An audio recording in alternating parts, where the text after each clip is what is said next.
Germany, 1958. Picture this, a young soldier of just 23 years old, the biggest rock star in the world, running through the mud. Tanks roar around him. But in his eyes, what do you see? Not fear, not exhaustion. There's a spark, a burning curiosity. That very night, in a gym in Bad Nauheim, Elvis Presley, yes, that Elvis Presley, took his very first karate lesson. Sounds incredible, doesn't it? Well, hold on tight, because the outcome was a black belt, and later, an honorary 7th Dan that almost nobody ever mentions when we talk about the king of rock and roll. Today, we're going to unearth that hidden story. You'll discover how karate, that ancient discipline, saved Elvis from the fame that nearly tore him apart, and how, in return, he brought it to millions of people who would never have set foot in a dojo. It's a story of discipline, passion, and the most unexpected side of a legend. Martial might, where warriors live forever. Elvis arrived in Germany carrying the weight of the world on his shoulders. His life was a whirlwind, selling records at a frantic pace, but unable to take a single step without being harassed by flashes and hysteria. The army, paradoxically, offered him refuge. Amidst military rigidity, he found two things he desperately longed for: silence and an improvised tatami. His first teacher was Jürgen Seidel, a German karateka, pioneer of Shotokan in Europe, who taught the discipline to soldiers. Elvis took it very seriously. He trained every day from 5 to 7 a.m., even before the daily roll call. His bunk mate, Rex Mansfield, recalled that Elvis would repeat the first kata, a Taikyoku Shodan, over and over again until the sun rose. It wasn't just physical exercise, it was meditation with fists, said Mansfield, capturing the essence of what karate meant to him. There, between punches and blocks, Elvis discovered that a well-executed move could not only stop a fist, but also silence the deafening noise in his own head. It was a revelation, an anchor in the storm of his existence. When Elvis returned to Memphis in 1960, he was thirsty for more. The spark lit in Germany hadn't faded. If anything, it burned brighter. He needed to keep training, to keep learning. That's when someone told him about a man in California, a visionary named Ed Parker, considered the father of American Kenpo. Elvis, with the humility that always marked him when it came to his passions, attended classes discreetly. No bodyguards, no entourage, just him, another student. Within months, he mastered the basics of Kenpo. Impressed by his dedication, Parker introduced him to Hank Slomansky, an artillery sergeant who had learned karate directly in Okinawa, the birthplace of the art. On July 21st, 1960, Elvis Presley took his test. Photographers? Press? Not at all. Only sweat, concentration, and the cracking of his knuckles. He passed, earning his first Dan black belt. To him, that belt represented something far deeper than any gold record. Fast forward to 1969. Elvis was back, this time in Las Vegas, with a legendary residency at the International Hotel that sold out in hours. But when he stepped on stage, he didn't just sing. Oh no, it was something else. He incorporated martial movements with astonishing fluidity, a nukite, a spear hand strike, followed by a Mai-Geri front kick, finishing with a kiai, a cry of energy that echoed through the hall. The crowd went wild, of course, but few knew that each spin, each strike, each spectacular pose came from hours and hours of kata in the dojo. His famous two-piece white jumpsuit, with its iconic high collar, wasn't just a fashion choice. It was a direct homage to the karate gyai. He even incorporated martial details into its design. Remember his performance of Suspicious Minds? That 360-degree spin ending with a shuto, a knife-hand strike, that seemed to cut the air was pure martial discipline. Some critics called it theatrical, but for Elvis it wasn't a show. It was technique. He said it clearly. If the timing was off, if the move wasn't precise, he could get hurt. It was his way of controlling the chaos of the stage and channeling all his energy. In the early 70s, Elvis met Korean master Kang Ri in Memphis, founder of Pasaryu Karate. His style, blending technique with philosophy, immediately captivated Elvis. Training became essential in his life. Several times a week, often in Graceland's garage, transformed into a makeshift dojo. Kang Ri always recalled that Elvis, despite worldwide fame,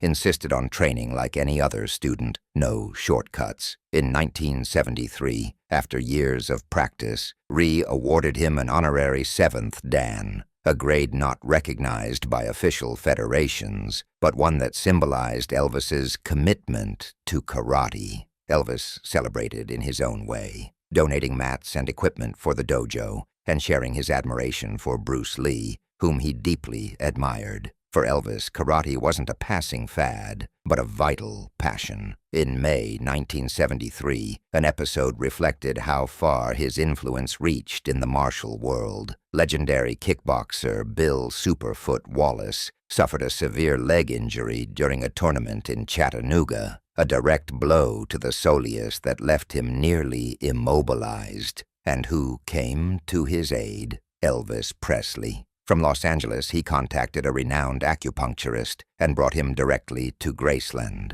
There, Wallace received an unusual treatment for the time. Between 12 and 18 acupuncture needles from ankle to hip, combined with local anesthesia. The result was immediate. In Wallace's own words, 15 minutes later you could kick me in that same leg and it wouldn't hurt. A silent gesture that proved Elvis didn't just practice martial arts. He also cared for other warriors who shared his passion. Elvis's generosity went far beyond his own practice. In 1974, he financed a unique project, the documentary The New Gladiators, designed to promote karate and support the U.S. team in competitions. Though the film was never commercially released, the credits show his name as executive producer, EP.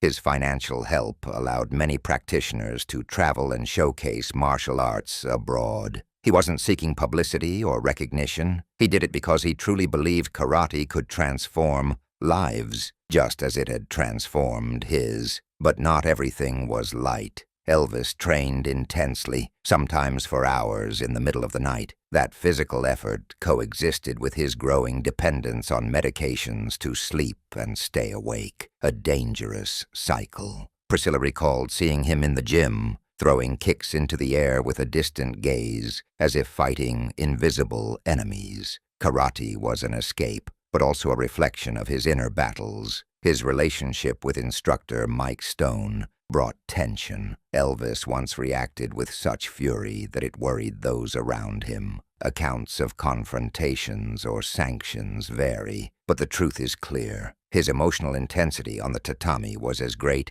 as the one he lived on stage. When Elvis died in 1977, manuals filled with annotations were found among his belongings. One underlined phrase seemed to sum it all up. The true goal is not to win, but not to lose yourself. His martial legacy was silent, yet profound. In little-known photos, he's seen teaching basic moves to Memphis children, supporting local police with free classes, or handing white belts to young men in reform schools. For him, karate was discipline, respect, and a second life parallel to fame. Lisa Marie, his daughter, recalled an intimate gesture. Before going on stage, Elvis would bow reverently before a photo of Kang Ri, like a disciple thanking his master. That respect was his way of staying centered amid the whirlwind of fame. Do you realize how this story changes the way we see Elvis? Beyond rock, he found in karate a refuge and a path. Now tell me, what's your own dojo? That passion that helps you stay balanced in the noise of everyday life.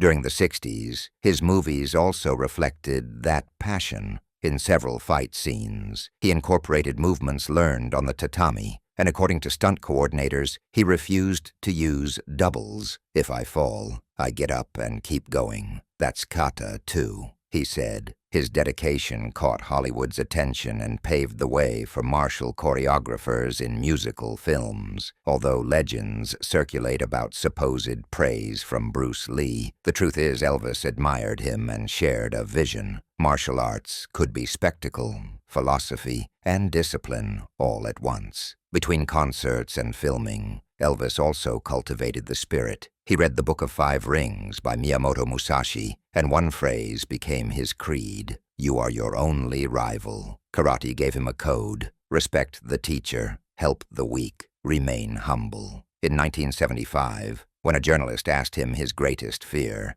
he answered without hesitation, losing humility. Without it, fame eats you alive. That was the other Elvis, not just the rock star selling millions, but the man who sought, in every kata, to stand tall against the hardest enemy of all, himself. Had you ever thought that Elvis, in a way, invented the crossover between a rock concert and a martial arts demo? Long before Madonna popularized voguing or Bruno Mars added kung fu moves to his choreographies, Elvis was already launching ki on stage, fusing music and martial arts like never before. If you want me to dive even deeper into how karate influenced the way artists move on stage and how it forever changed pop choreography, give this video a solid like and subscribe to the channel. There's a whole story waiting to be told. So next time you hear the unmistakable melody of Can't Help Falling in Love and see Elvis move those hips that captivated the world, pause for a second. Think that swing, that energy, also carried the precision of a low block from Heian Shodan. From a forgotten gym in Germany, amid mud and military discipline, to the blinding spotlights of Las Vegas, Elvis used karate as a shield. It was his way of staying on his feet, of not breaking,